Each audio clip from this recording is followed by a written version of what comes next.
Over here, which is quite interesting, is a collection of caterpillars. I'm not quite sure what the collective noun is for them, but have a look at this. There are at least three, 1, 2, 3, around this particular stick.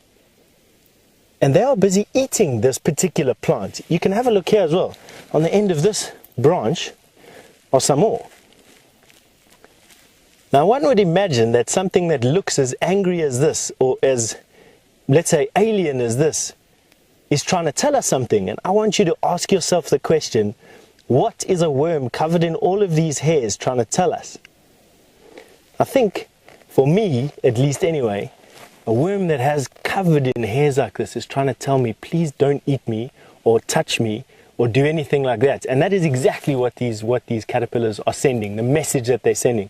Those hairs that they've got all over their body there are very irritant. They will stab into your skin, and there they will lodge. And quite often there's a little venom sac attached to the base of these worms, or a base of their hairs. And what will happen is that you will swell up. I know as a kid I was quite often attacked by these climbing in the trees and bushes where I used to live. Since I can remember, I've been sticking my face into the bushes like I'm doing at the moment. And I distinctly remember an angry little worm like this making me swell up all over the place. What they're going to turn into, I'm not actually sure. I'm actually going to pitch that question straight at James and see if James, with all that plethora of information at his fingertips, could actually find out for you and show you what the moth or what the butterfly is going to look at that is what this will turn into eventually. Obviously, when these have eaten enough vegetable matter and built up enough reserves, they will pupate and use all of that energy to become a moth or a butterfly, flying around using those bright colors and those flappy movements to find a mate. They will mate with one another, lay eggs, and the caterpillars will come again. So that's the cycle that these have got with one another. Don't you find it fantastic? These little poodles. Now sometimes they react to carbon dioxide.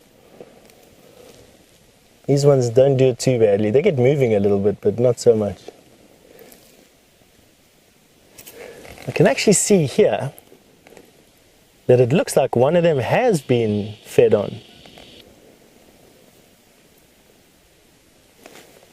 I don't quite know what has taken it, but it looks like a little bit of this caterpillar has been left behind on the end of that stick over there. Don't really know what it is. What bush? They're busy eating a milkberry bush. Milkberry bushes are one of James's favorite trees. I think it's actually his favorite tree is the milkberry or the milkwood. Yeah, and that's all I have to say about